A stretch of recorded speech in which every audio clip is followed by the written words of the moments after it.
Sunday nights at 10 p.m. On the air and he just calling. Conversations with Coach La La La La La La La La La La. Coach La La La La La La La La La. If you got something on your mind, you can call in, you can hit a line. She the realest, ooh, she the realest. You can tap in, loud, oh, get a business to empower you so that you can do every and anything that you want to. Kicking it with Coach LA, it's time to listen to conversations that's gonna keep you winning. Sunday nights at 10 p.m. on the air and he just calling. Conversations with Coach La La La La La La La La La La. Coach La La La La La La La La La La.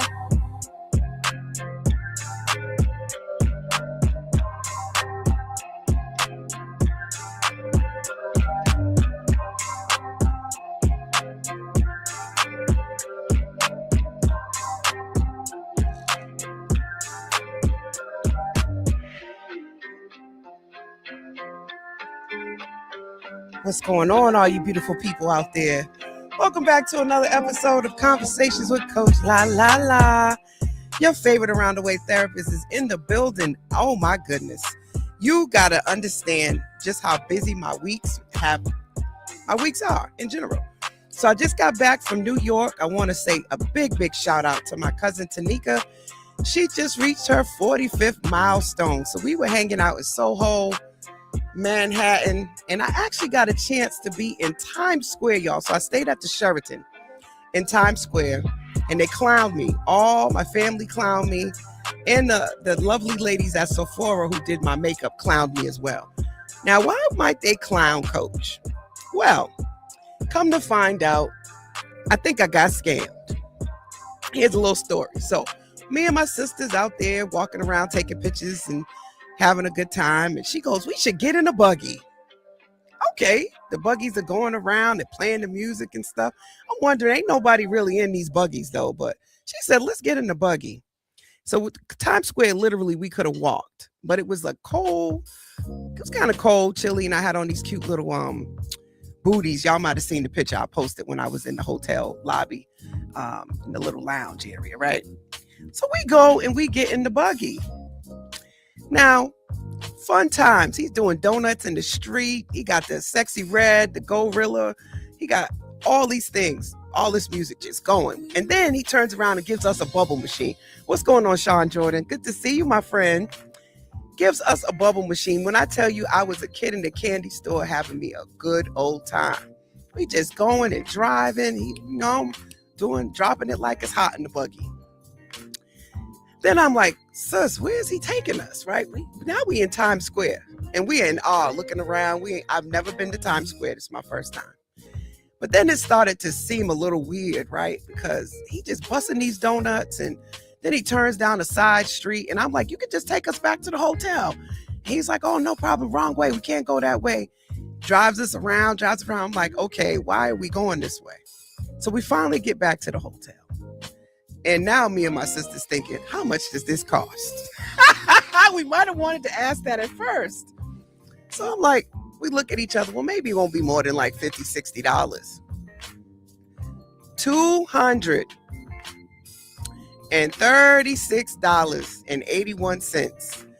It was $8.99 a minute. What? So anywho, if he would have said that at first, or we would have asked, we probably wouldn't have got on the buggy. Although it was a good experience, once in a lifetime. Beware of the buggies in Times Square. Them things are a ripoff. $8.99 is crazy. So anyway, good times. I enjoyed myself. We also went to this really nice Mediterranean restaurant out in, I think we were in Brooklyn. La Casa Femme. I think I said that right. But it was really nice, very romantic spot, belly dances and all that good stuff. I'll be posting some footage of that soon. So it's been a really interesting weekend. And I did the driving. So I drove there and back. So I got back today around 3-4 o'clock. And I'm here doing my show, even though I'm exhausted.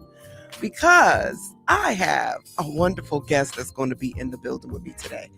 And he was actually debriefing me on where we met at Rhythm and Raps. He has a burger actually named after him. He was here on the Morning Cafe a little while back.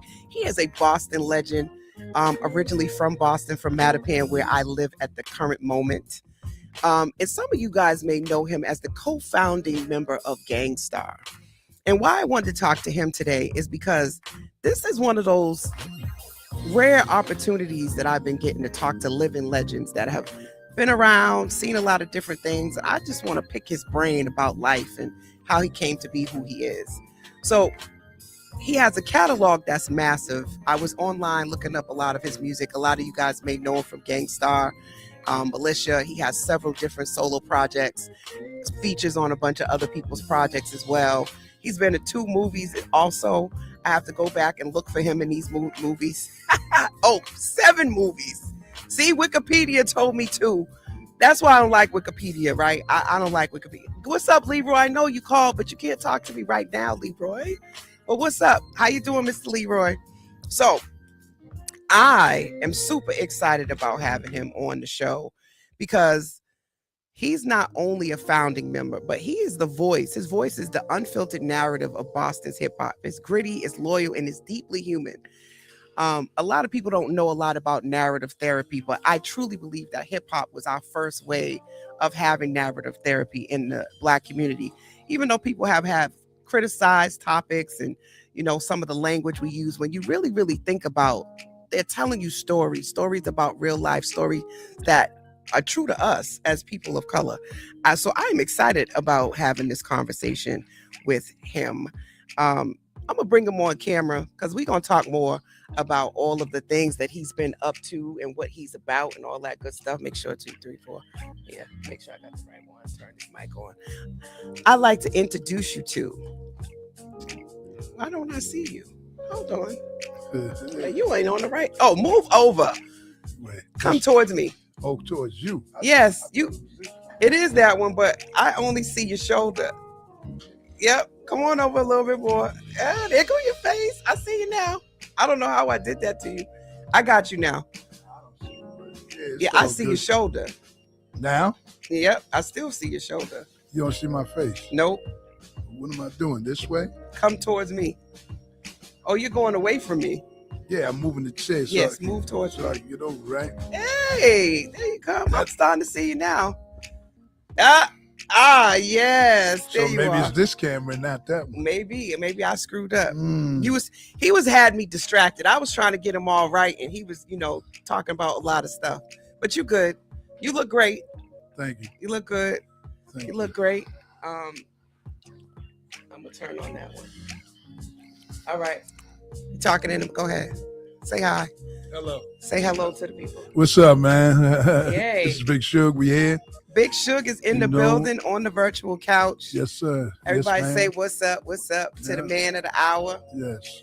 Shout out to all of our listeners on Facebook, Instagram, iHeart. Everybody's in here wanting to come in here, hear your story, hear who you are. So who is Big Shug? Do you use your government? As far as, Big Shug is my name is an entertainer, is a rap artist and a performer. So as a kid, my nickname was Sugar Bear. So Sugar Bear evolved into becoming Shug. You know what I mean? And so I was Shugs at a young age. So yeah, I don't really, I guess in business, certain other businesses might be using my government name, but Shug has been like so many years. So it is what it is, Yeah. So Sugar Bear. Yeah, that was the original, So that was like your childhood nickname. Yeah, like, childhood, teenager, through those years. I played football, and there was a player for the Patriots at the time. His name was Ray Sugar Bear Hamilton. So he played nose guard, and I was a fan of his. And as I was coming up playing football, I wore the same number, 72, and I had the nickname Sugar Bear, and it stuck with me. You know what I mean? So, and then playing football, I was known. I went to Boston English. Shout out to Boston English High, the original. My son went there. And I used to, be known for making some serious hard hits in the football games. And this one kid, K-Ball, K-Ball, my man, rest in peace. He said that when I made hits, it was like Thor with the hammers, boom, like.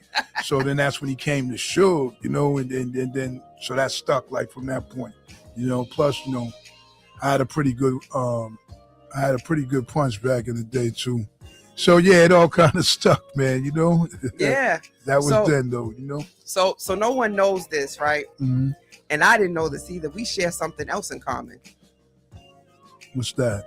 My nickname was Sugar Bear. I ain't gonna tell you who gave me that nickname. Oh yeah. Because I don't like him no more. Oh shoot. But yes, I had a nickname Sugar Bear by ex. One of my ex-boyfriends called me Sugar Bear. Yeah, that was me. Ain't that something? Who would have known? I have one arm the tattoo is Sugar Bear, and then the other arm is Big Shug. So yeah, that was the original. Yep. Yeah, Big Shug. And I'm assuming because you about 6'6"? No. Hey, that's cool. I'm 6'3". I'm about 270. So at times I was bigger like years ago, like but I've been 270 for a while. So the crazy thing about it too is when we first started Gang Starr, Guru and myself, Keith Elam, he was called Keithy E, which was a name I dubbed him because his name was Keith Elam, and he was looking for a name, and I was like, yo, at the time, Sheila E was popping, and a lot of people had that E. I said, well, just be Keithy E, and his parents called him Keithy, so it worked, and I was Sugar Bear, so Gang Starr would be Keithy E and Sugar Bear, that was us, and we used to tag. We used to do our tag all over the place, even when we were living in Atlanta. Early 80s and stuff like that, and everywhere we went we would tag it Gang Starr, and then it would say Keithy E and Sugar Bear, so yeah, it's been there a long time, so a lot of people know who you are because of the rapping and being a rapper, American rapper. I mean, you've done a lot in that field. I grew up on MTV raps and Big City, Rap City. Right. So, I got exposed to hip hop through TV, but now it's a whole different generation. They got social media. Yeah. What do you think the impact of social media has had? And if it was around back when you guys came up, do you think it would be a positive or a negative? So when we were coming up in in our careers and that time of life, it probably would have been a negative. Because it would have gave you that exposure, but also, man, it was a lot of wild stuff going down. Because when I, my early days in the business, those were the days when guys, you had a problem, you were going up to radios or record companies, getting physical. A lot of craziness would happen then. So that was stuff today, man, you'd be like done, but then it was that accessible. Now you go to these buildings, you see security on the hallway, or you got to go through this to get to that. But when I was first going, you could just get on the elevator and go upstairs to Def Jam or wherever, So if you had a problem, a lot of things would go on. And even at the shows, man, because you had some of the craziest fans and groupies and all types of stuff. So it would have probably been a more of a negative because of the exposure. And now what we deal with is I believe social media brings fabrication, part of fabrication to the forefront. And what I mean is people just make up stuff and become what they are or want the people to see them as. So that part is kind of whack. And then also everybody, like before you would just be in your house, and get up, and get dressed, eat, do whatever you're doing. Now people are like, oh, this was me when I woke up. Like, I always look like this. Or, oh, let me take a picture of my food. Or, okay, oh, well, I'm going down to the living room to see my grandson. You know what I mean? So now it's like everybody's a star. Everybody's a star to themselves, and they wanted to share it with you. Cool, that's probably why it was created. But then in the other things, as far as music, everybody's a music person. everybody, because the music is a bit watered down because of social media, and there's also people who believe everything on social media.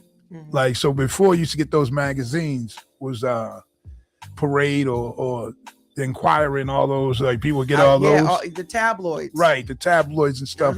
Whereas now, it's bloggers. Yeah, I mean, and people are the tabloids or anything that comes across there, everybody wants to believe it. You know what I mean? So in that regards, it is what it is. I mean, I use it as a tool, just pushing the brand and keep people updated with Shug and what's going on. But other than that, it is what it is. It's here. It's here, and fortunately and unfortunately, it's not going anywhere. You know what I mean? Right. So, and there's positive, negatives. I mean, there's some positive. The ability for artists now to control their narrative and to get advertisement publicity. You don't have to wait on a record label to promote you. Right. It has allowed that piece, but I do see that folks can fabricate things, but don't you think that's always been the case though, that people could front? They can front in their lyrics, they can front in their show. So, and we said front back then. Now it's cap. I still say. They say cap now. Well, I use them both depending what, but me and my son always used to say FFF. What's that? Fronting for Facebook, right? You know what I mean? So, and it's because, like, I don't know. Sometimes people want to even use their mouths to say certain things that they think they might have knowledge of, and sometimes it's just unintelligent. You know what I mean? You deal with that, but that's the same thing as, like, even when you were playing on PlayStation and different games and devices, and you play people that are other places, and they're on there, talking trash or whatever, you know what I mean, and saying whatever they want to say, which they would never say to you or around you, So, I mean, you got that part too, like, people hide behind everything. They hide behind the screen too. That's probably a good series because with that's texting as well. Yeah. Like everybody's hiding behind. Like I'm a conversationalist myself, meaning that, like, I would rather be talking. That's just me. I'd rather talk because. But that's our era. Yeah, and that's probably also the emotion of it.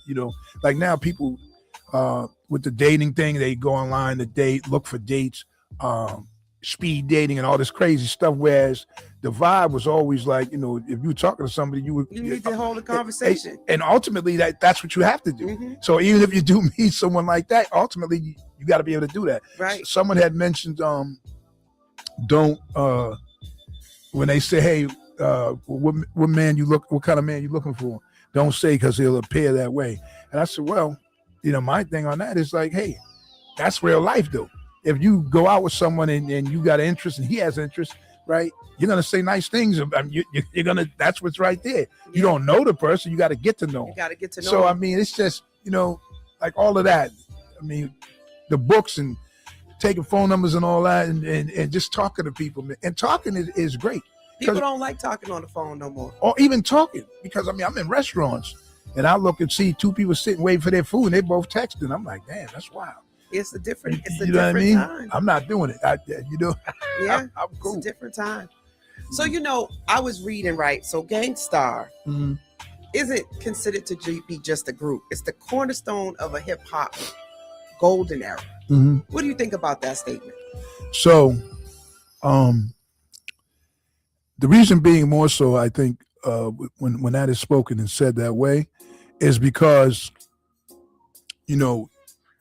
collectively, DJ Premier and Guru created, as Gang Starr, created a lot of like good music in the golden era, and Premier produced a lot of the music outside of even Gang Starr. It's like Biggie and it was some great records. You know what I mean? And quite a few people, like so it was like people always looked at them as the New York sound, right? He being though also, I mean, Premier's being from Texas and Guru from Boston. Yeah. You know what I mean? So they had a stronghold underground. Guru used to be upset a lot because he felt that the popularity that the group had and the way when we would move, how people would, they were treating us like other platinum artists or whatever, but the labels didn't get the group to be at that level, so he would be frustrated. But I always kept it to the core. Premier always, navigated and kept it to the core. And at that time, like I said, it was so much great music because Edo told me, Edo G, shout out to him, my man. He had told me we were having a conversation. Him, I, and Mantera, we have a song coming out. We were shooting a video, and he was talking about like our music. A lot of it, they listen to the old stuff. Like even more than what we're doing now. Like, yeah, I was looking at the you know streams. What I mean? So people are still listening to. Oh yeah. And my brother, he was excited. He's like, "Yeah, man, Militia. I remember that song. He started." Man. I was like, "Okay, you know the lyrics." Oh yeah. So people was rocking with that. Yeah, it was also known or was mentioned the jazz infused melodies and the fact that it was also considered conscious rap, which was really different back then. So. As you speak, Guru would get caught in the middle of that because he was the way he had a monotone delivery, and he was very an intellectual guy. You know what I mean? So, and a wordsmith. So he was able to, put his music out that way. But the jazz sound was really like Premier, because Premier was using, some jazz loops and things like that. So they would always call Guru a jazz rapper, which he didn't like that.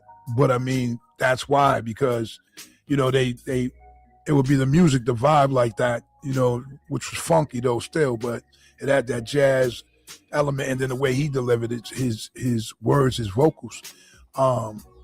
Eventually he moved on to do the Jazzmatazz projects, which were catered towards that and working with some greats and some legends. So eventually embraced the innovation heavy, of it all. Heavy, because when we did Jazzmatazz, and I say we because when Guru did Jazzmatazz, it was just him and I as far as through the journey of it, because like Premier was Gang Starr and doing other things, and the rest of the crew was doing other things, and Guru and I was through his whole the first and to the fourth, and touring the world and doing all kinds of stuff with Jazzmatazz. So, it was great too. And it was great too to work with the greats Lonnie Liston Smith, Donald Byrd, rest in peace. Also Roy Ayers, rest in peace. And so many greats like that. Reuben Wilson, Hammond organ player. These were all legends. And who was Bernard Purdy.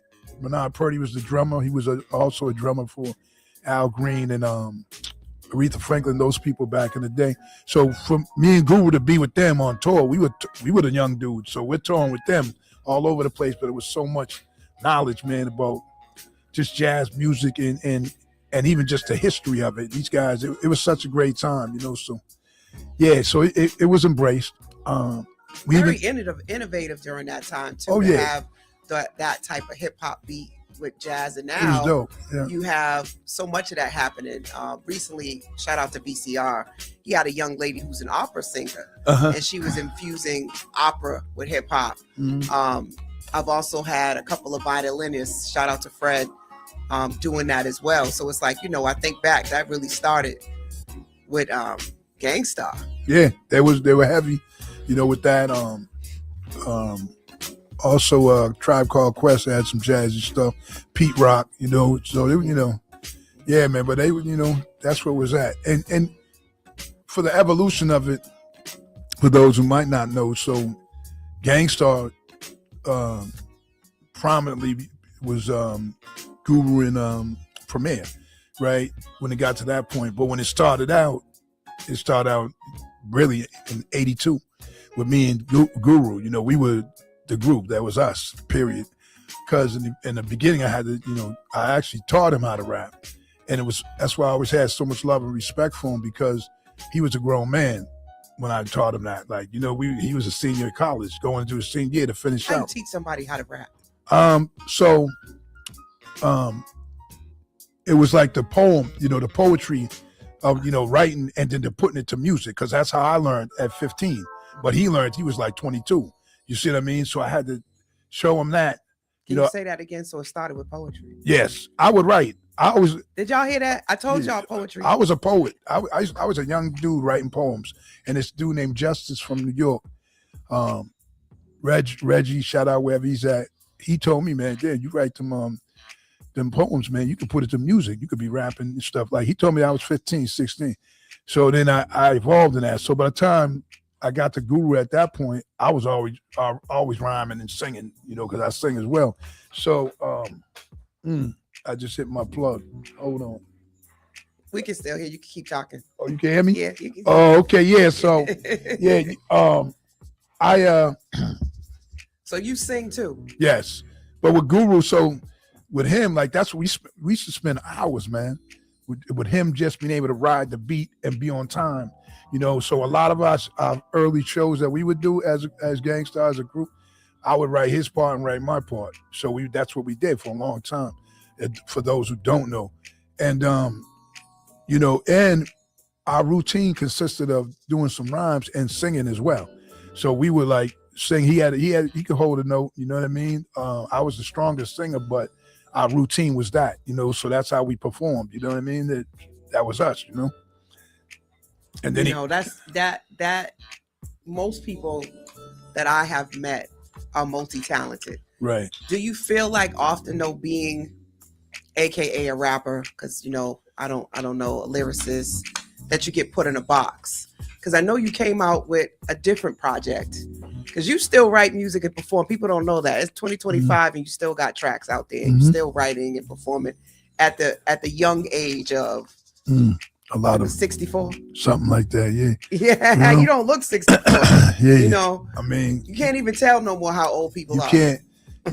You can't run from your time and whatever. So, and I just continue to do music because it's forever for me. But what happens too is, and I'm doing features all over the world all the time with people that are probably 20, 30 years younger. It is what it is. There's a reason why they want you to, be on their stuff and whatever. But what happens with me, way before when people were singing these hooks and doing things like that and rapping, we would go on tour. And when Guru would go take a break and change or do something different like that, Premier would play breaks and I would sing.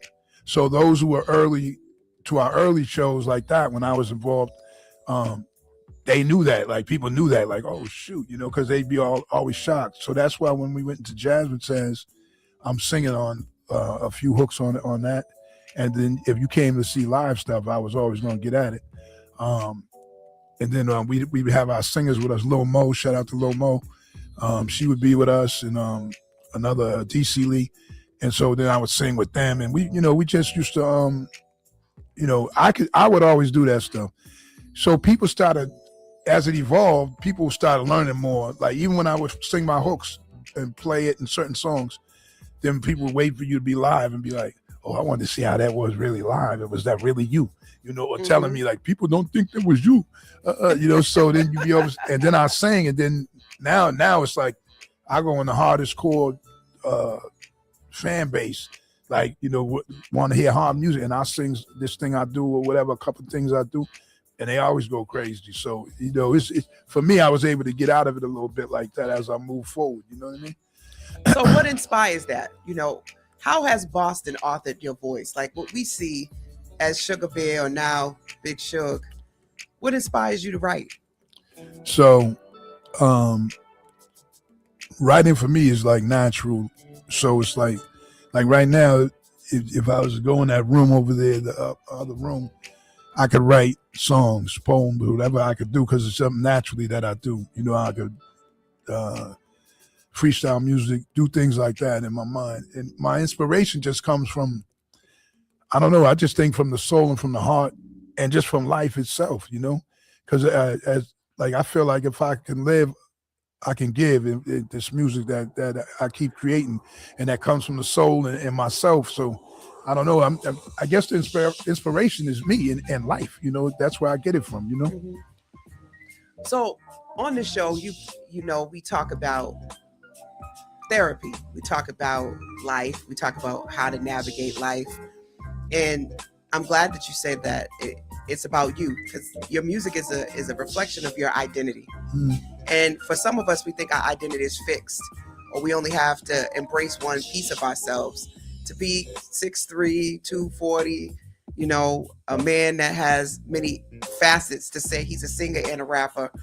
How have you been able to do that when, you know, we got haters, we got people looking side eye, you're switching up your style. Wait a minute, you was doing hardcore gangster rap, now you singing. Because a lot of people struggle with their identity. So with me, like, if anyone said that or whatever, that was behind the scenes. Everybody embraced it with me. So therefore, you know, because there's a difference between someone flipping on the auto tune, right, and singing a song or whatever, to whereas you really can get to hear it and the soul of it, and so, okay, damn, this dude like really sounds good. Okay, so, and I only say that because that's the response I get, you know. So that's even why it was incorporated. So, and when I was incarcerated, listen, it was cats in there, man. We'd be harmonizing. You know, dudes had some of the greatest voices, right? So, you know, you want to talk about, like, those were some of the tough, and they were cuckoo, and some was never coming home. But singing wise, we was up in there, you know, hitting them little joints, man, and singing, and you know what I mean. So, yeah, it's just, I mean, you know, I was a kid even doing it, you know. You know, you go to church, you're singing with people. You don't think how big you'll get with it, but that was not normal, singing around the house. My father went to Berkeley, and he studied and wrote music. So when he was young, he was a singer. He used to sing live on the radio because that's how they used to do it. And that's how my mother actually met him, you know, being one of them screaming girls in the crowd. Really? And yeah, and so when he got older, sometimes, you know, like, he was always singing, but sometimes he would listen, you know, he would have us harmonizing a little bit or whatever. We'd be doing our thing because we went to Alma Lewis School of Fine Art. So all of us took different instruments, my brothers and sisters, clarinet, violin, flute, the drums. So we learned that. We learned ballet, had to take ballet at 9 to like 12 years old. Wait, you took ballet? Oh yeah, you know. So you're nice on your feet. I mean, yeah, I have been that for a long time. So. Listen, I told y'all was hear some exclusive things that you can't find on Wikipedia. Big Shug can do ballet. Y'all hear that? Well, I don't know if I still can do it now, but we were doing that. I mean, it was what you had to do at this school. So you learn, you know, those who know demi plie and all that stuff. We was doing all that. You know what I mean? So I want to see that. Wait, who was just recently tap dancing? I seen that. I know you're talking about Celtics player. Brown, Jaylen Brown. Jaylen Brown. Yeah. So he was tap dancing, and he actually got inspired to do that from Kobe Bryant. Yeah, I peeped that. I seen that. Recently. And you know, and I think that is another example of identity. I think sometimes we allow the world to influence our interest in what we can do. Here you are telling me you was doing ballet. Yeah. You know, I mean, that is something that back in our generation, we go back then, that was definitely something people might side eye. Yeah. I mean, if you went there, that's at Alma Lewis, you had to. So I played an instrument, clarinet, I did ballet, I did African dance, which was actually, they used to have some kids shows back in the day, Jabberwocky and Zoom and stuff. Let me find out. So I was on those, partaking in African dance. And then what else would we do? I would have never guessed that. Yeah, we took drama, sculpturing. So many things that I were cultivated from that school. You know what I mean? Young. And as I look at it now, as all the people that went there and went through there, there's only one guy that Leon Mobley, shout out to Leon, that internationally he's a real big. He plays African drums. One of our instructors then, his name was Babatunde Olatunji. I remember Babatunde. Yeah, he taught us the African drums at a young age. Yeah. So he was one of my teachers. I went to St. Joseph's. Right. And he taught music. Oh yeah. So he but Leon took it to the next level. He's playing now with some grades, and he's a grade himself. But I never thought that, like, I was gonna see the world 10 times over like I do, and like, I continue to do, and from being a kid there. So yeah, that was a exposure at a young age, man. And yeah, that was that. That's what's up. So, like I told you before, right? I'm a psychotherapist by day, radio personality by night. And we talk about therapy, right? So when you think about therapy, what does that mean to you? Like, have you had a therapist? Has it been helpful? Are you one of those people like, I'll never go to therapy? So I probably would never go to therapy because I feel like I might be that within myself. So, and I don't look at any issues in life where I'm just not that person, whether stressed or worried about or any of that. So like it might be more therapeutic for someone to speak to me as a therapist. That's just the way it is. My vibe is that way. And I think when I think of therapy, I mean, it's helpful for people on a lot of different levels, and it's not being quick. And as a therapist, it's like not being quick to judge, but being quick to understand, so therefore, when you have the understanding and you're having these conversations, it's helpful for people. You know what I mean? It's like when you're teaching somebody to drive a car, you got people that like to let them do their thing and ease into it and teach them that way, which is me. And then you got the other people, oh, watch out for that. Hey, what are you doing? Oh, damn. You know what I mean? So therefore, that's a different, it ain't going to never happen. You're not going to win. So I just think when I look at it, I just look at it as therapy is that medicine that's needed for a lot of people. You know what I mean? So if it works for you, then guess what? It works for you. You know what I mean? So you have to, right. That's what you do. And I'm glad that, we're bringing different perspectives to the virtual couch, because everybody doesn't need to go to therapy or be in therapy. Right. But everybody needs somebody to talk to and somebody to understand them. Right. And I think those of us who have that support system or have developed that inner dialogue often can navigate life without going into treatment or getting a therapist. But it's helpful, but not everybody needs it. There's some people that have navigated some really hard things. So that brings me to this idea of, incarceration and having to rebrand and just navigate that, and then come back and reconnect with music, reconnect with Guru and now DJ Premier. So what chapters have you survived that you never thought you would? Probably, I don't know. I always thought that's kind of tough because I always felt I would. But one of the toughest times in life was the crack era. You know what I mean? Because, I was on both sides of that as far as, getting heavy and dealing and stuff like that. And on some dangerous levels, and also dealing with addiction on the other side of that. So, excuse me. When I got through that part of life, to me, that was the toughest part of life. If I wasn't going to come out, it would have been around those days. You know what I mean? Because just the level I was in, and just from, so many people who lost their lives that I knew.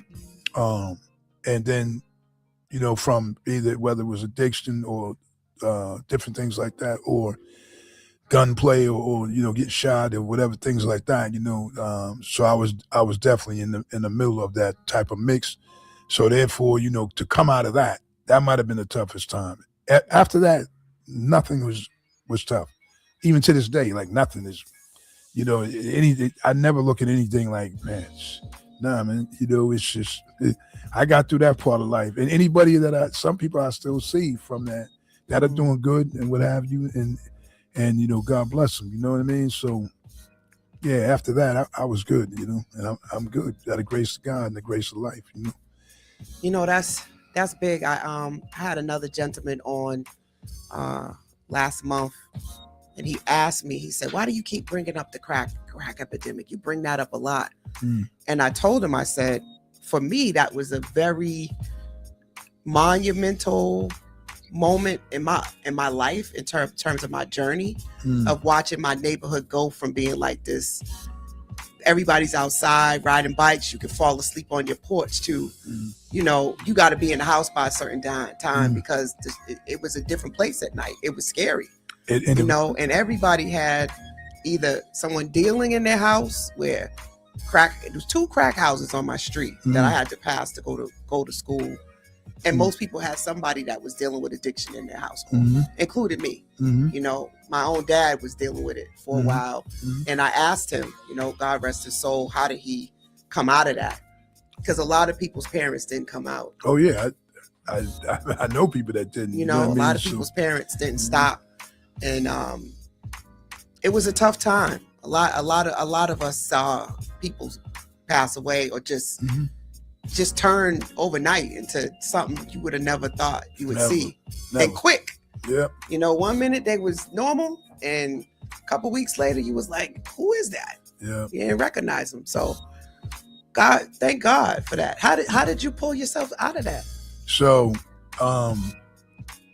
in the darkest days, I would always pray and you know, I would always pray and I would always be like, man, I know this is a way out of this. I know you're going to get me out of this. I'm going to get out of this. I'm not going to fall to the wayside of this. You know, I really was like that because I went through homelessness, all types of stuff like during them days, you know, that was part of it. You know, part of it was glorified and gangster and making money and all that. And then the other part was that, you know, in the winter nights, like, damn, you know, it's snowing and everything, but I was never some guy that was gonna go to the shelter or nothing, so I was gonna make do. You know what I mean? And I definitely wasn't gonna be panhandling or nothing. I made my moves, you know. But that's what it was. I always thought I would be out of it.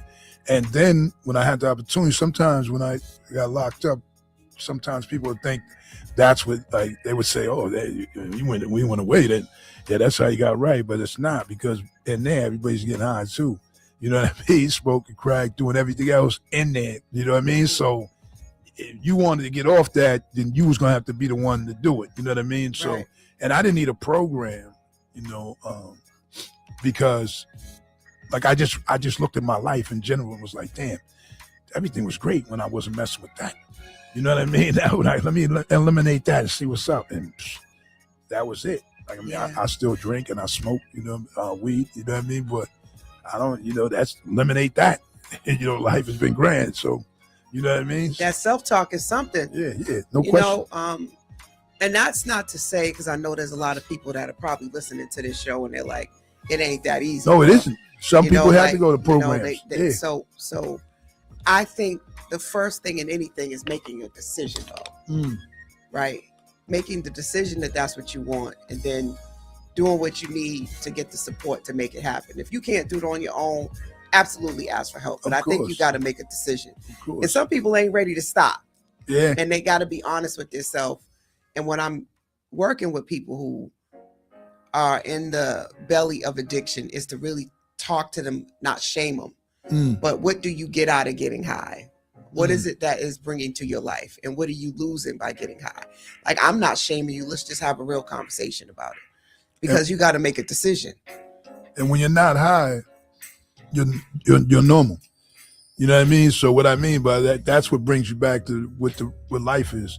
So then your acceptance is, if you're getting high, you're like, okay, well, I'm just going to get that next hit or next whatever I'm doing. People just say, oh, so-and-so's a fiend or whatever, but all the addictions are different. You know, right. A crack addiction. People don't wake up one day and say, I want to become a fiend. Oh, no. I want to be homeless. I don't think anybody says, you know what, I don't want to amount to nothing. I just want to be out on the street and do nothing with my life. Life circumstances, situations, choices. Some people though, they do unfortunately get to the point where they accept it. So you have to stop accepting that too.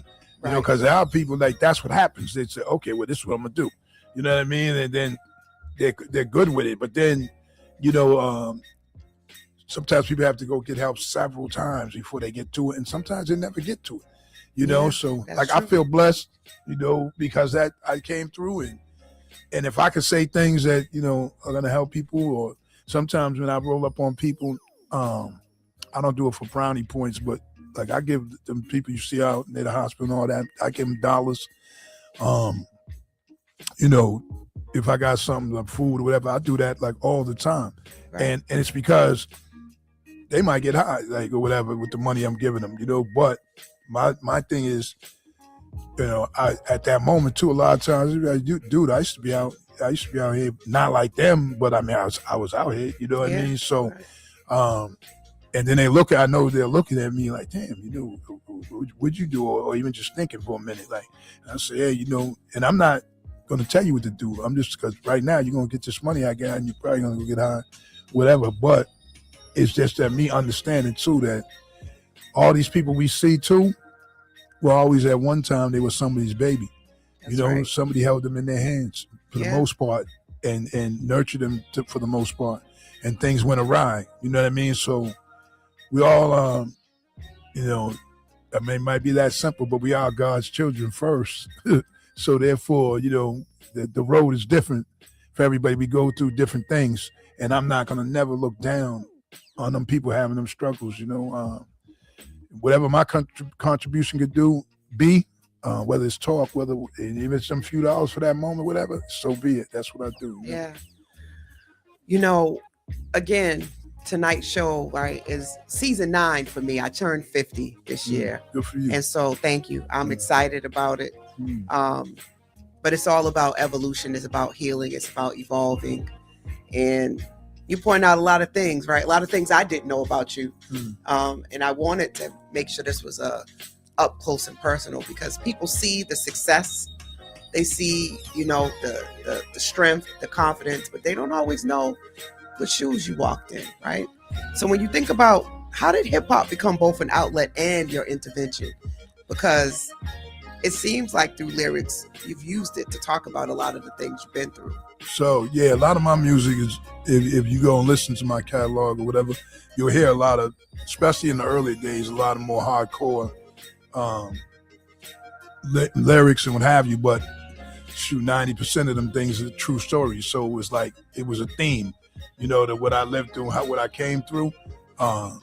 And like I always had rap and sing song, even in my darkest days. Like I said, I'd be out there, man, you'd probably going to get high somewhere, whatever, but I would still be singing.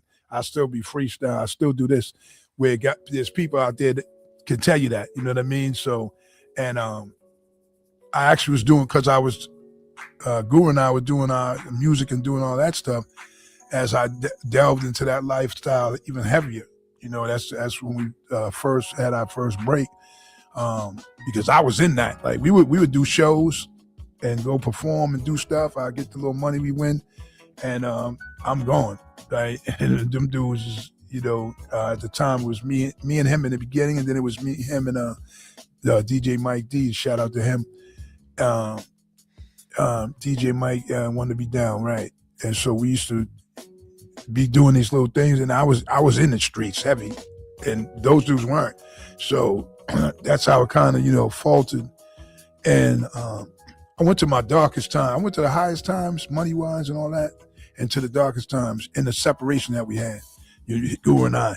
So it was monumental and so great when we did hook back up, because we actually even had said when we first started, if we ever broke up for whatever reason and one of us made it, then we come back and get the other one.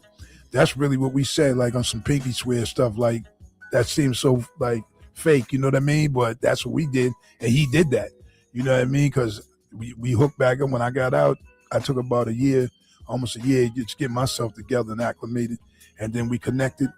We connected through the back door, really, because I was living in a rooming house, something, and this dude's nephew was Damo. Shout out to Damo and Smitty, and they were connected with Guru. They were dealing with Guru, you know, and I hadn't seen him in a minute, and I was like, oh. And dude gave me his phone number, and I talked to him, and then they were coming to a club called, I forget it.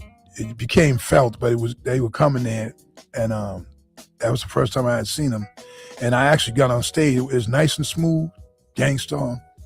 And I got on stage and freestyle, like, for the first time ever, like, being back with him that same day. So it was like, man, and I spoke to him, and it's like we never even separated. So it was just something else, man. I'm glad, like I said, I got through and was able to do that, and the rest of that is history. Wow. I tell you, you never know what people have, how life will take you and put you in a wash machine. You know what I mean? Spin cycle. For real. Sure. And you find yourself in situations and you're like, how did I get here? They talk about rock bottom, right? And it sounds like that was a rock bottom moment. But you also talk about praying. Mm-hmm. And I have one of my favorite quotes, right? Sometimes your biggest opportunities get disguised as bad news. Getting locked up, being homeless. Like, those are the things where it's like being like Daniel in the lion's den, where you have to kind of sit in those spaces to come out. Now, given that now you're on the other side, you've been doing this for a while. What do you think your relationship with Guru taught you about trust and alignment? So, with Guru, even though he was a little older, it was like I was the big brother, because like I said, his father was shout out to Harry J. Elam, rest in peace.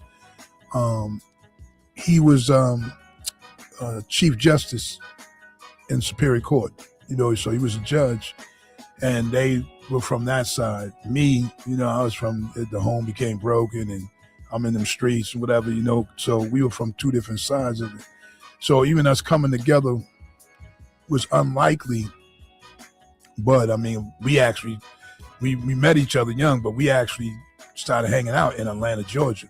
It started this musical thing when we were in Atlanta, you know what I mean? So now, did you go to Morehouse? No, he went to Morehouse. Okay.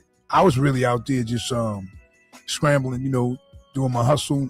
I had a little front job in Lenox Mall, but I was like, moving with that weed like that. And I had so many friends that went to the colleges, people I had met, through what I was doing.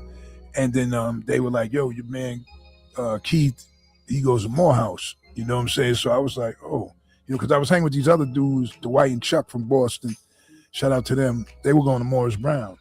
And this is my first experience at HBCU thing, when they weren't calling them that, they was just black colleges. And, I was out there, and it was so great because I was like, damn, all these people and beautiful women and beautiful life and football teams, everybody was black. This is me, like young looking at it. It was crazy, so, but I was hanging with Chuck and Dwight, and then in one instant, Dwight had some sneakers mailed to him, and somebody from the football house stole them from him, right? And that was the Qs, and they had their house. But I'm on the street thing, my mentality's that way. So I go with these two dudes to the house, and I'm like, yo, give me my man's, if y'all got them sneakers in here, blah, blah, blah, or I'm doing this. And they were scared of that. I it is what it is, because that was a whole house of like football dudes. And I'm a football dude too, because I was getting ready to go to Fort Valley State and play football down there. So, but this is me. Now, when they gave me the sneakers back and I gave them to Dwight, I was like, yo, man, I can't be hanging with dudes like this, like him, So that was it. And this girl, Lisa, who's still down there, she was like, yo, you got the homeboy Keith over at Morehouse. I said, oh, yeah. And then me and him ran into each other at this club called the Phoenix. And from that day on, like we hung like every single day. He was in school, but every day, like we hung from that point, like all the way till he graduated. Then we connected back, when I came back to Boston. So yeah, it was just, me and him was destined to just, get together, because we were older, considered older, even though we was like 22 and 23. But a lot of them rappers, Big Daddy Kane, all them, they was like 18 and 19 at that time. Nobody really knew that. So we had a bunch of people telling us like, oh man, y'all do that hip hop thing or whatever. Like, that's for kids, right? And I think about it because being like 20, early 20s, and like, damn, we was kids. But but that's how people would say it to us. And so then now when oh man, I always knew y'all was gonna, this is real. Like they really say stuff like that, and I just listen. I'm like, yeah, but I mean, rest in peace to Guru.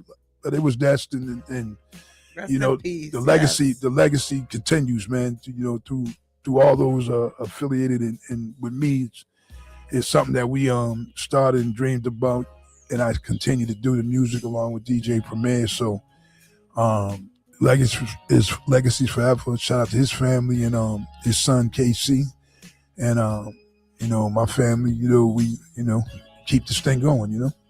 That's what's up. I'm loving that you're here, man. I love hearing about your life and just what you've seen. I think social media in general, shows like this, is giving us access to our legends in a way we didn't have access to you before. So I think it's really dope for you to still be here living and breathing to tell us, the stories, and we know it's authentic because it's coming from the horse's mouth, as they would say. It's the thing about it, though, not to cut it, but the thing about it, you saying that too, is so I don't go around and say that I'm legend, I'm this, I'm that, right? So the people say that to me, like, I don't say it, but Boston, for many years, it's always been funny about things like that, because you got some people that show you the proper love or whatever, just from what you've done. I mean, that's all it is, Right. And then you got some that is, I guess they hating, because it's almost like, like I'll go to New York, like, let's take it deeper. I'll go to Japan, what I'm saying, tomorrow, and I'm going in this spot like, Big Shug, blah, blah, you know what I mean? Anyway, we can pick plenty places, but then you'll be here and someone's like, they'll say, you gonna come to so-and-so? Yeah. You going to that? Yeah. I think it's $40 or whatever. And that's not the issue of paying. The issue is, though, like, we should celebrate each other. They always wonder why they say ain't nobody in Boston really blow up or knowing this, because you're not even celebrating people that are celebrities. When I was younger, you had like a Margot Thunder and a few other people, even Maurice Stars that were local, but they had that national attention, and people would be hot with it for a minute. As time went by, then they'd act like they didn't exist, and so it still happens. And then that's why it was so much love when this group had the Halloween party. I forget. Nine Alarms? Yeah, they had the Halloween party, and Busta Rhymes was there. Mm-hmm. So shout out to Danger, yeah, Cephalo, and D Nice. Yeah, shout out to them. And so the people, I mean, Busta Rhymes goes on stage and he goes on a little bit of rant to the people about me. You know what I mean? Because he's like, yo, you got a legend in the building, blah, blah, blah. So he's telling y'all that, right? You know what I mean? And that's what I'm saying. That's like, there's a lot of people out there that, in the crowd, whatever, they know Shug, whatever. But then you got, people not, they might know, but they don't care. So him saying that was deep, because I'm even at this show on him. It's not like the people giving the show was like, hey, Shug, come here. It was him. So that's what I mean. It's just, let's just embrace it. Like I embrace the young coming up, dudes that were before me. When I was coming up, it was local groups, the Ambitions. They were very local. Like I said, Margot Thunder. Maurice Starr was performing then. He wasn't managing the New Edition and New Kids. He was just performing. So I always loved that, and I became one of them people. I mean, believe it or not, or whatever the case may be. So I'm a celebrity. You know what I mean? But absolutely. I'm not banging my chest to do that or say that. It's just that, wow, let's just embrace each other, man. Let's just, I mean, I go to malls, I go to some places, Dunkin' Donuts. I'll go to Stop and Shop, and people are like, oh, Big Shug, go take a picture. Like, this is that simple. Like, and them are people like, I don't know where they're from, but they know that. You know what I mean? So, and I don't need to like walk all through the neighborhood and people act all whatever, but nah, just, certain situations, if we keep celebrating each other and keep building our legacy and building it up, we're good. We're going to be good. You know what I mean? But I think that's I couldn't have said it better myself. I think for me, I was just telling you to everybody that I got coming on in season 9, to me, I look at you guys that way. And I'm like, what better way to create living legacy? Because we're still here. That's what I mean. That's what right? it is. Like having these conversations, people that listen to the show that are trying to figure out their way, and they're looking at us like we got it all together, or we always had it together. You don't know our stories, and brings me to my next segment. But I know I'm going to have to do the top of the hour in just a minute. But we're going to talk about your bet on self moment. So, little history. Is it coming on? No.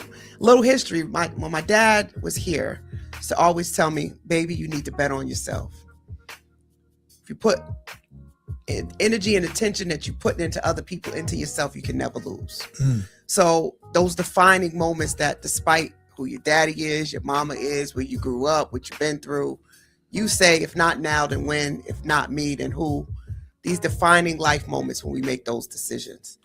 Past, present, or future.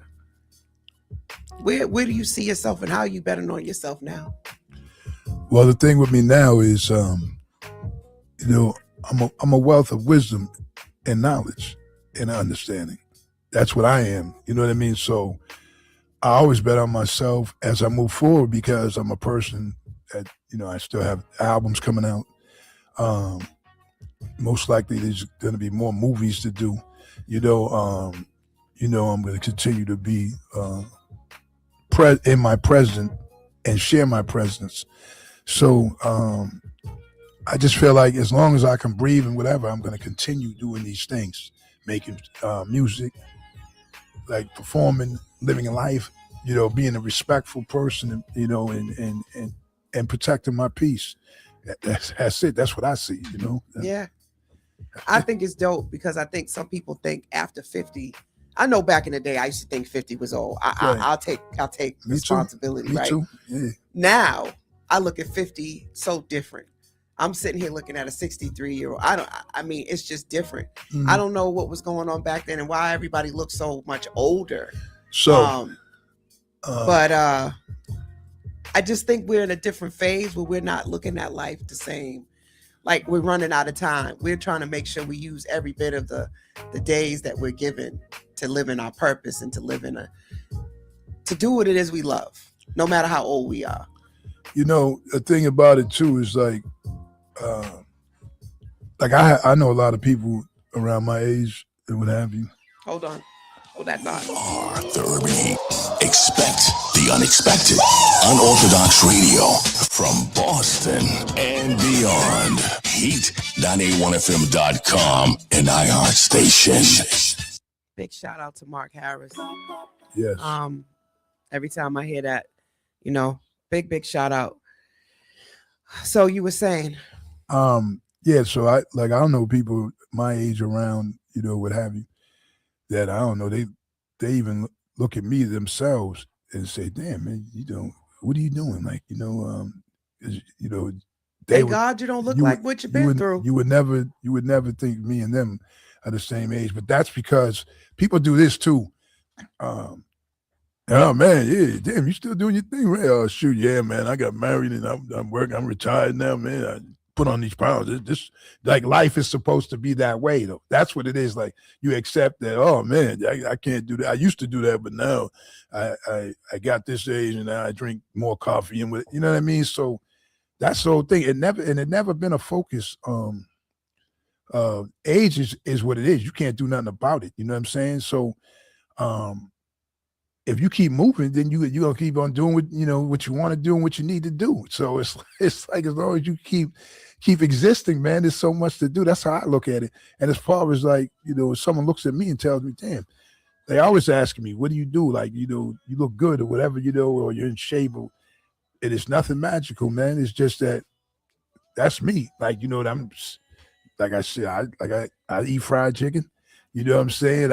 I drink, I smoke a little something. So, I mean, but it's just that, I don't know, like I move, I believe I move correctly, and in my life, in my journey, so, and protecting your peace is important as well. So. And he prays, y'all. He prays. He puts God first. Yeah, definitely got to pray. We, I don't want to get too spiritual, but I do believe that some of us that have gone through some of the hardest things are truly blessed because you put God first, and we got out of it with prayer. We got out of it with believing in ourselves. And you said something earlier about we're all God's children, first and foremost. And I remember being taught as a young girl not to look down on people. A crackhead could teach you something. An alcoholic could teach you something. Don't focus so much on the messenger, focus on the message, because they got life that they've lived that they might really be telling you something that'll save you. But because you feel like they're below you, you don't want to listen to the lesson. And you can end up right where they are because you just didn't want to listen. I had a guy, he was a cellmate, like I'm younger, but he was about 50. And he was definitely on heroin, and he's on the phone, arguing with his mother to bail him out. So I'm figuring like he's that old, I said, damn, I'm looking at him, he said, yo, Shug, he said, man, this life here, man, forget this life. He said, don't deal with these drugs and nothing. He said, you stop doing that and get in the right side of life. You'll make more money than you ever made, like in this drug game and all this stuff. Like, this is what he said to me. And he was absolutely right, because, that's, I got into the music, made more money than I've ever made, like when I was hustling. And I made a lot of money on that side too. So the thing about that was, I didn't see him again. And then I went to Simcoe's to get probably a hot dog or something back then. And I seen him, he was in the front, and he was drunk. He had a bottle of Wild Irish Rose. I don't know how he got there, but he was there. And I said, man, I seen him. I said, damn, you might not remember me, man, but you said this, what I just told you. I explained it to him. I said, you told me this a long time ago. And that's one of the things that helped me get myself together. You know what I mean? And listen, I gave him like something like $50 or something. And I said, no matter what he was going to do, he was obviously still in it. But I just felt like, man, that was one of the things that someone said to me on my journey to like get myself together. That I was like, man, this dude said something that was so powerful. And then years later, it came to fruition for me. So, That's what's up. Shout out to everybody listening. We got Instagram popping. Shout out to Facebook. I see you, Moonlight. What's up, my sister? DJ Wade is in the building. DJ Wade. Yes, we had DJ Daz1 that got on the check-in saying what's up to the legend. What's up, Daz? Yep. Sean Jordan has definitely been rocking out with us the whole time. Shotgun Sandy, what's up, sis? Leroy's on the check-in as well. Appreciate all y'all. Danny, what's going on? He's on he's with Remy in the City on Wednesdays. He's checking on the check-in as well. And we got a whole bunch of people on Instagram. I'm going to do some quick shout outs real quick. Takeover Photography. We got Motivated by Mathematics is on here as well. So Blanc is on here. Deco, I see you, my sister. We got Clifton. Cliff is on here. Black Like Crystal. Shout out to everybody on Instagram. I appreciate y'all checking in on the check-in. YouTube, y'all know I see y'all too. And LinkedIn, I see you. Twitch. What's going on, everybody? Everybody checking in on iHeartRadio. We appreciate y'all. Boston has Black Radio, baby, and we are the Urban Heat 98.1 FM. Of course, I'm Coach Lyle, your favorite around the way therapist. So we almost wrapping up. We got one more segment, Big Shug, that I want to bring us to. Seeing that you're a football guy, I had Jonathan Gates on here with me last week, and he was a football guy too. I had a lot of football guys on here, but segment is Coach's Corner. I had ran across a video of Black men at the round table, and one of the actors, he has said that going to therapy is often like if you were in a boxing match and they ring the bell and you go over to the corner and your coach, puts Vaseline on you, fixes up your eye, tells you where to sort of look out for the punches and how to protect yourself. So I like to end the show with giving people a blueprint, right? They're in Coach's Corner. And now you coach Shug, I'm Coach Lyle. We gonna give them some nuggets, some tips to take into their week. And even, further than that, but what's something that folks can do this week if they're in a dark place. Maybe they have hit rock bottom, and it may not be addiction. Maybe it's their finances. Maybe it's just life in general. During this time of year, a lot of people start contemplating ending their lives, feeling like it's no point. You know, what's some advice, encouragement that you would give folks that might be in that space right now?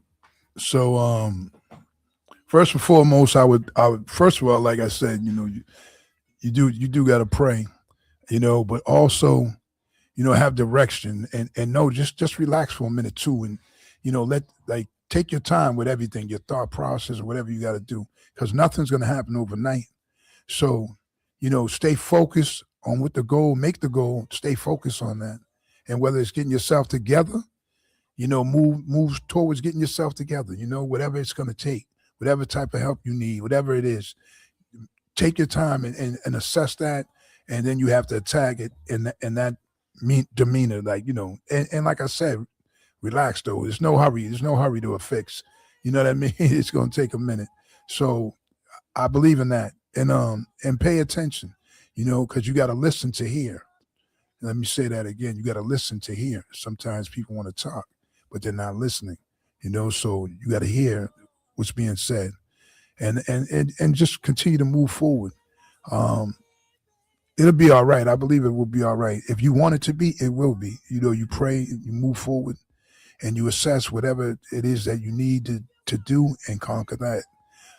As a coach too, shout out to all those kids. I coached for 20-some years, a lot of kids that are grown now. My sons too, Tremaine and Kerry Jr. And also, speaking of football guys, my nephew, TJ guy, he just signed with the Baltimore Ravens.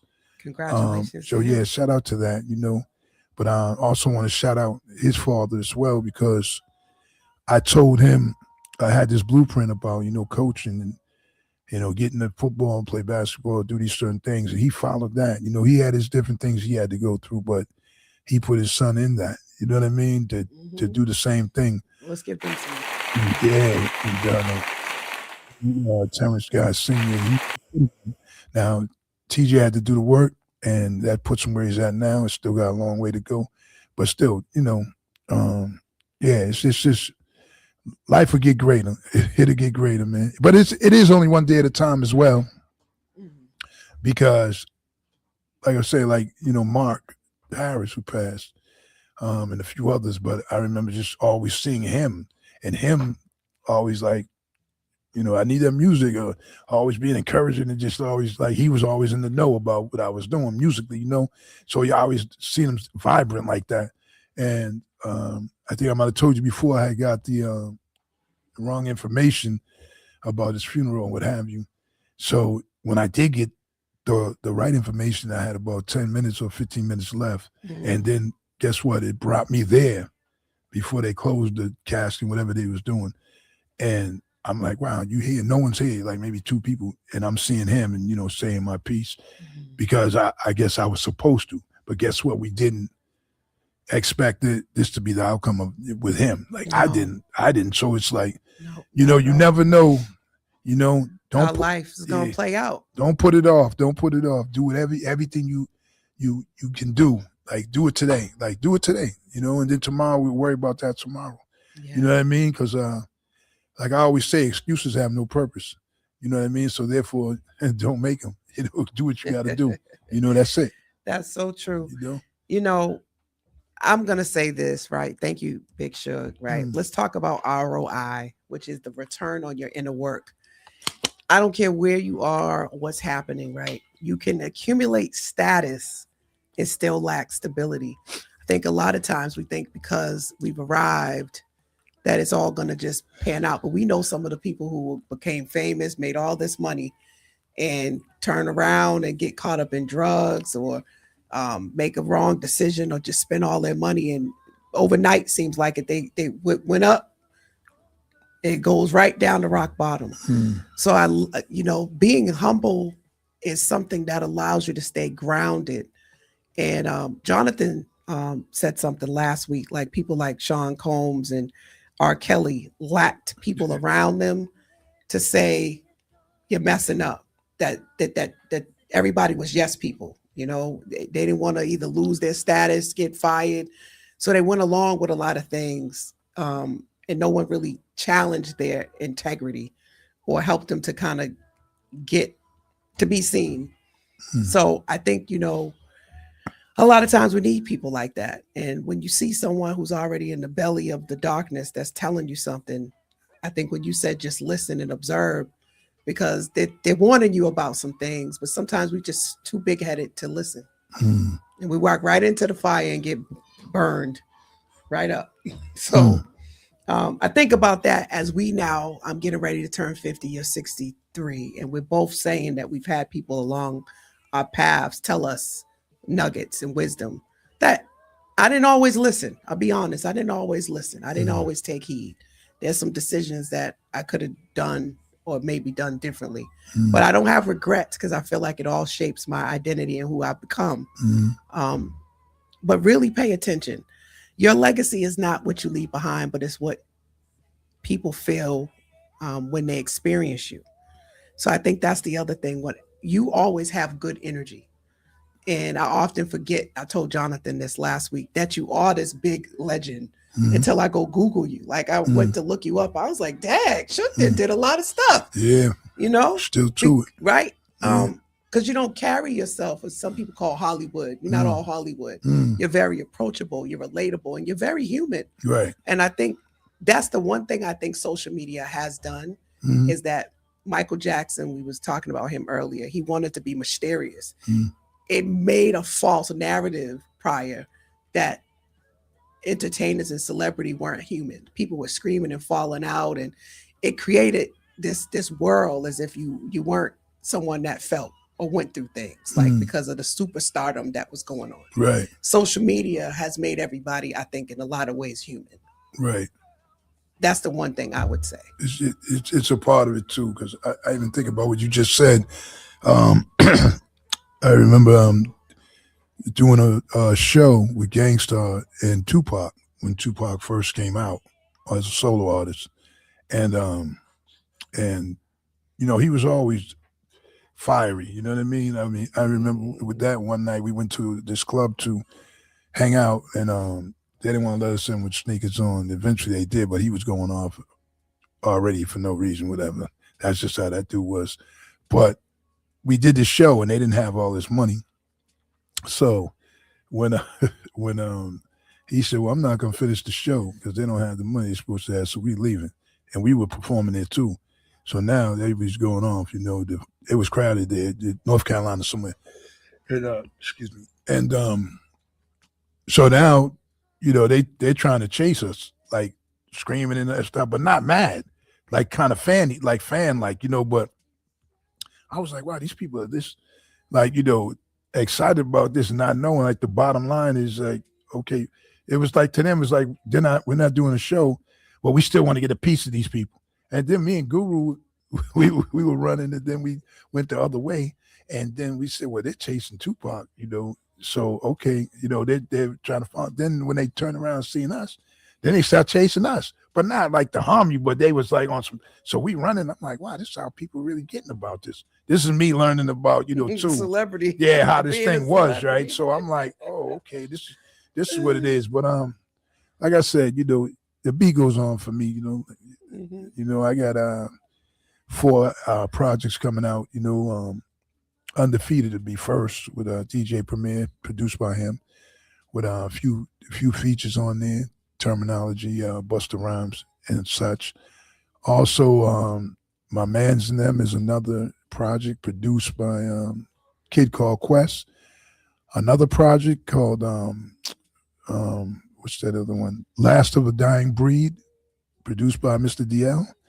And then another album called Two for the Show, with MDOT, produced by various people, Apollo Brown and many more, Confidence and such. So I'm still going, reading it for these movies and things like that, and everything's still just going up, going down and going up at the same time. So I love this because people get so caught up on age and milestones, which is another reason why I brought you on, right? Approaching 50, it's like you start reflecting on what you did, what you're supposed to do, what you didn't do, what you still need to do. And I'm finding, as I have more and more guests come on, like the milestones that society puts on us, we got to really let that stuff go because it creates unnecessary stress and causes you to be overwhelmed. And what you really need to do is just each day be 1% better than you were before. That's so.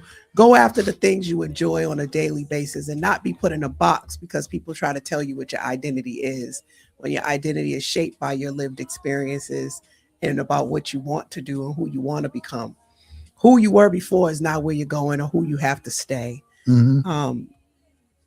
And you're not your trauma. I think a lot of times we hear people talking about being in survival mode and, they're constantly reacting because they went through something. And I love that you said, just relax, take a deep breath.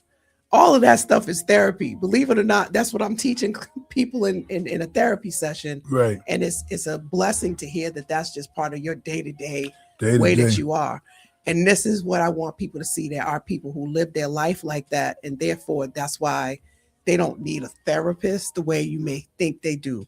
We're all going through life. Life is lifing on each and every one of us. We all have ups, downs. We all have emotions, but not everybody reacts to everything the same way.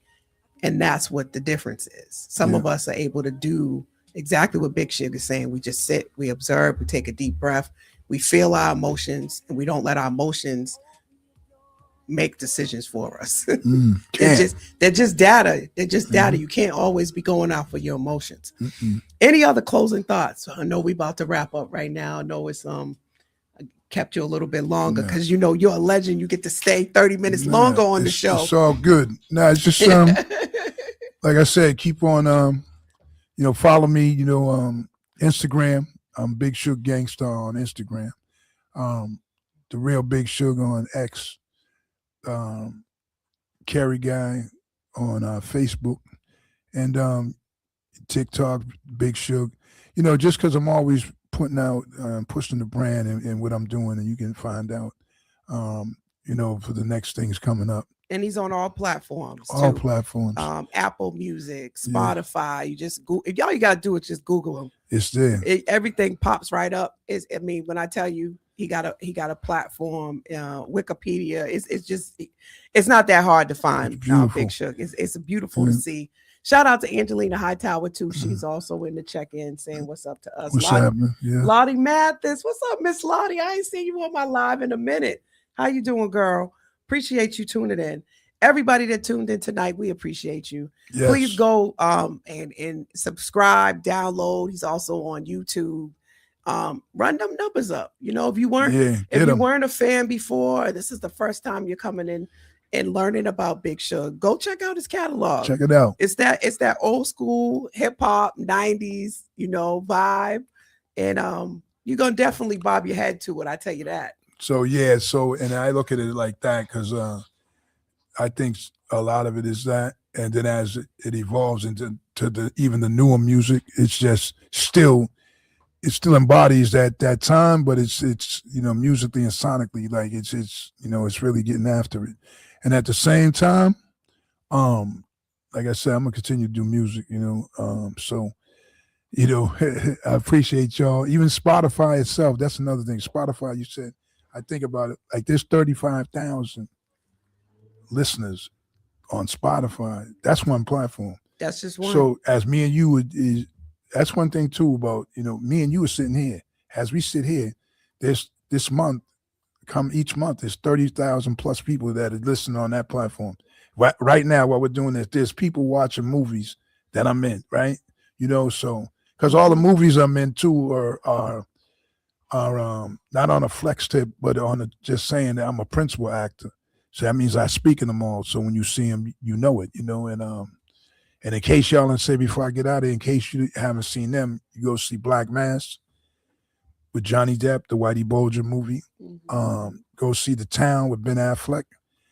I'm also in Heat with Sandra Bullock and Melissa McCarthy.